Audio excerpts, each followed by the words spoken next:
পড়তে পড়তে হঠাৎ একটা কথা মনে হলো, আর ভাবলাম যে সেটা একটু শেয়ার করি। যখন আমি বনগা লোকালে যেতাম, মানে আমি বনগার দিকে যখন চাকরি করতাম, তখন আমি পুরো ট্রেনের যাত্রাপথটা একটা বসার জায়গা পেলেই মোটামুটি বই পড়তে পড়তে যেতাম। তো তখন আমাকে অনেক টিচার বা সহযাত্রী যারা ছিলেন তারা বলতেন যে বিয়ে হয়ে গেলে আর এত বই পড়তে পারবি না। তখন আমি অবিবাহিত ছিলাম।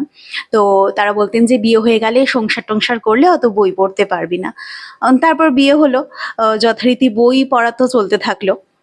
তারপরে আবার তখন অনেকে বলতেন যে একটা ইস্যু হয়ে গেলে, বেবি টেবি হয়ে গেলে তখন কিন্তু আর বই পড়তে পারবি না, তখন দেখবো এত বই পড়া কোথায় থাকে। এখন মেয়ে হয়েছে, মেয়ে প্রায় 1.5 বছরের হতে চললো। আর এই হচ্ছে আমার ব্যাকগ্রাউন্ড।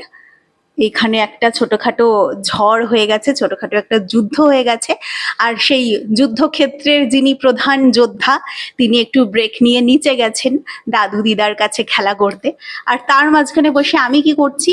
আমি কি এগুলো গুছাচ্ছি? একদম না। সে যখন ফিরবে তাকে দিয়েই গোছাবো, এবং সেই ভিডিও দেখাবো একদিন যে তিনি কিভাবে সবকিছু নিজের গুছিয়ে রাখেন। যেমন অগোছালো করেন সেরকম তিনি গুছাতেও পারেন। তো আমি কি করছি এর মধ্যে বসে? আমি কিন্তু একটা বই পড়ছি।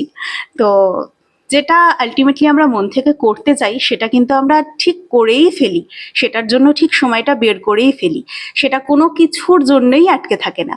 আবার যেটা মন থেকে করতে চাই না সেটা কিন্তু ঠিকই বাদ চলে যায়।